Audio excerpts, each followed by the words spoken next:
The World War, rather our brief participation in it, has cost the United States some $52 billion. Figure it out. That means $400 to every American man, woman, and child. And we haven't paid the debt yet. We are paying it, our children will pay it, and our children's children probably still will be paying the cost of that war. The normal profits of a business concern in the United States are 6, 8, 10, and sometimes 12%. But wartime profits, that's another matter. 20, 60, 100, 300, and even 1800%. The sky is the limit. All that traffic will bear. Uncle Sam has the money, let's get it. Of course, it isn't put that crudely in wartime. It's dressed into speeches about patriotism, love of country, and we all must put our shoulders to the wheel. But the profits jump and leap and skyrocket and are safely pocketed. Let's just take a few examples. Take our friends the DuPonts, the powder people. Didn't one of them testify before a Senate committee recently that their powder won the war? Or saved the world for democracy? Or something? How did they do in the war? They were a patriotic corporation. Well, the average earnings of the DuPonts for the period 1910 to 1914 were $6 million a year. It wasn't much, but the DuPonts managed to get along on it. Now let's look at their average yearly profit during the war years, 1914 to 1918. $58 million a year profit, we find. Nearly 10 times that of normal times, and the profits of normal times were pretty good. An increase in profits of more than 950%.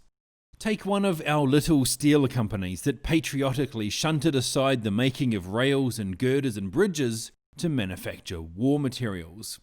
Well, their 1910 to 1914 yearly earnings averaged $6 million. Then came the war, and like loyal citizens, Bethlehem Steel promptly turned to munitions making. Did their profits jump, or did they let Uncle Sam in for a bargain? Well, their 1914 to 1918 average was $49 million a year. Or let's take United States Steel.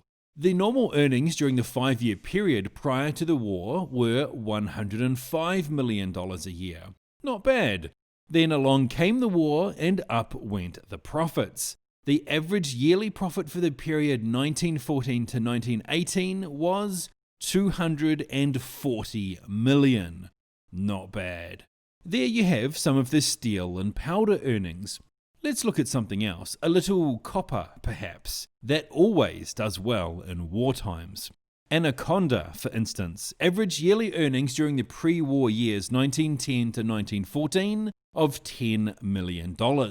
During the war years 1914 to 1918, profits leapt to $34 million per year.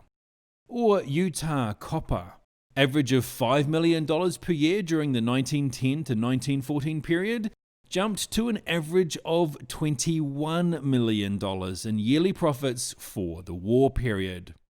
Let's group these 5 with 3 smaller companies. The total yearly average profits of the pre-war period 1910 to 1914 were $137,480,000. Then along came the war. The average yearly profits for this group skyrocketed to $408,300,000. A little increase in profits of approximately 200%. Does war pay? It paid them, but they aren't the only ones. There are still others. Let's take leather. For the 3-year period before the war, the total profits of Central Leather Company were $3,500,000. That was approximately $1,167,000 a year. Well, in 1916, Central Leather returned a profit of $15 million. A small increase of 1,100%. That's all. The General Chemical Company averaged a profit for the 3 years before the war of a little over $800,000 a year. Came the war, and the profits jumped to $12 million, a leap of 1,400%. International Nickel Company, and you can't have a war without nickel, showed an increase in profits from a mere average of $4 million a year to $73 million yearly. Not bad, an increase of more than 1,700%. American Sugar Refining Company averaged $2 million a year for the 3 years before the war. In 1916, a profit of $6 million was recorded. Listen to Senate document number 259, the 65th Congress reporting on corporate earnings and government revenues. Considering the profits of 122 meat packers, 153 cotton manufacturers, 299 garment makers, 49 steel plants, and 340 coal producers during the war, profits under 25% were exceptional. For instance, the coal companies made between 100% and 7,856% on their capital stock during the war. The Chicago Packers doubled and tripled their earnings. And let us not forget the bankers who financed the Great War. If anyone had the cream of the profits, it was the bankers. Being partnerships rather than incorporated organizations, they do not have to report to stockholders, and their profits were as secret as they were immense. How the bankers made their millions and their billions, I do not know, because those little secrets never become public, even before a Senate investigatory body. But here's how some of the other patriotic industrialists and speculators chiseled their way into war profits. Take the shoe people. They like war. It brings business with abnormal profits.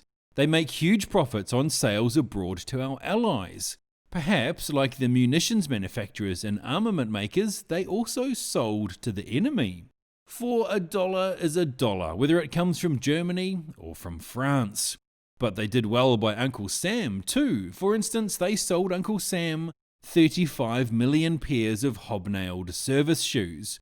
There were 4 million soldiers, 8 pairs and more to a soldier.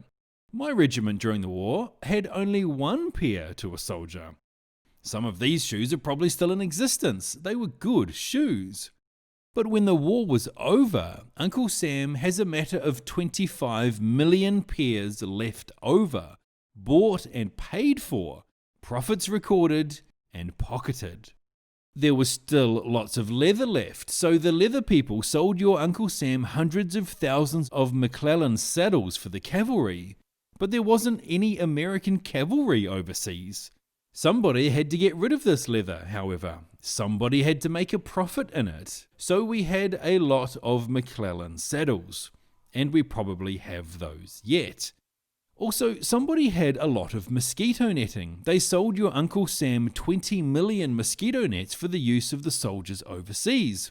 I suppose the boys were expected to put it over them as they tried to sleep in muddy trenches, one hand scratching cooties off their back and the other making passes at scurrying rats.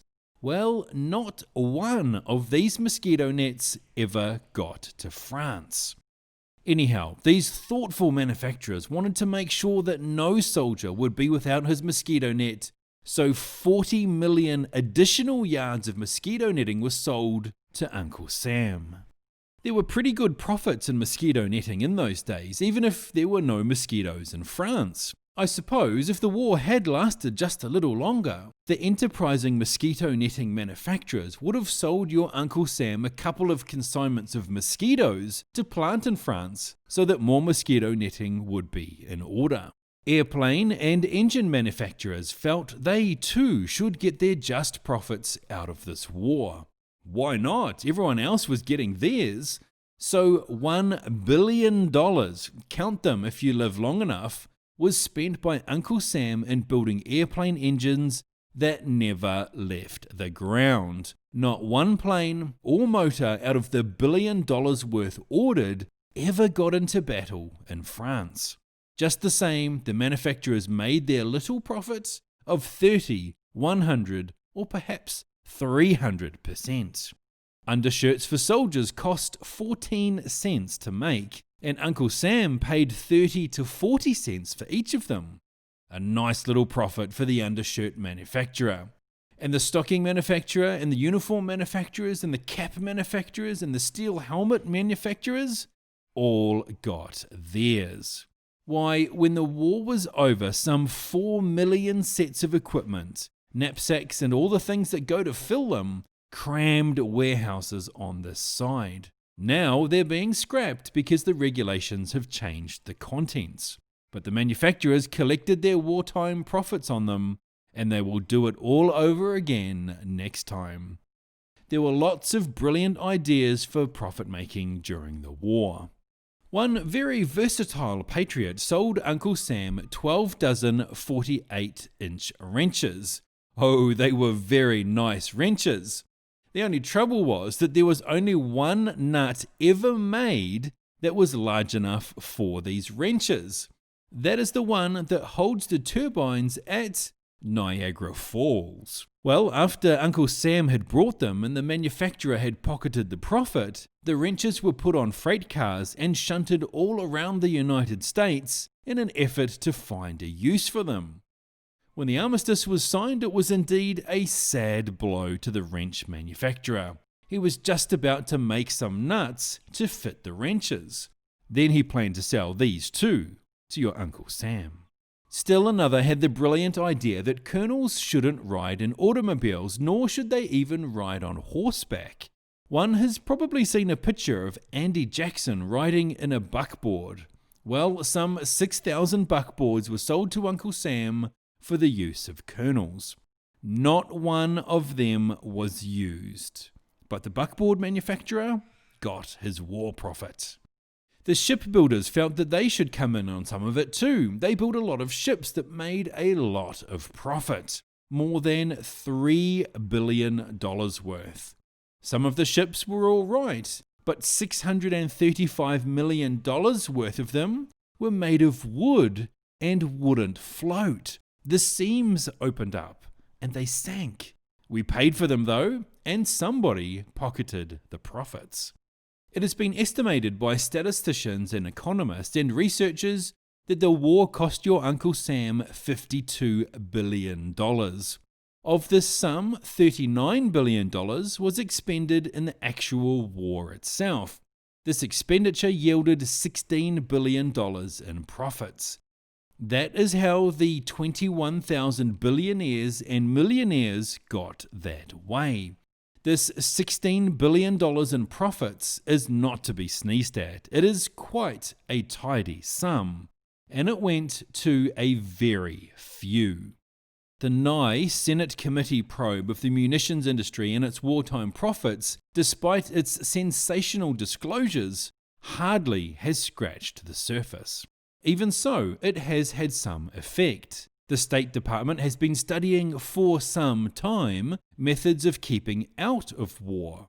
The War Department suddenly decides it has a wonderful plan to spring. The administration names a committee, with the War and Navy departments ably represented under the chairmanship of a Wall Street speculator, to limit profits in wartime. To what extent isn't suggested. Possibly the profits of 300 and 600 and 1600% of those who turned blood into gold in the World War would be limited to some smaller figure. Apparently, however, the plan does not call for any limitation of losses. That is, the losses of those who fight the war. As far as I've been able to ascertain, there is nothing in the scheme to limit a soldier to the loss of but one eye, or one arm, or to limit his wounds to 1 or 2 or 3, or to limit the loss of life. There is nothing in this scheme, apparently, that says not more than 12% of a regiment shall be wounded in battle, or that not more than 7% in a division shall be killed. Of course, the committee cannot be bothered with such trifling matters.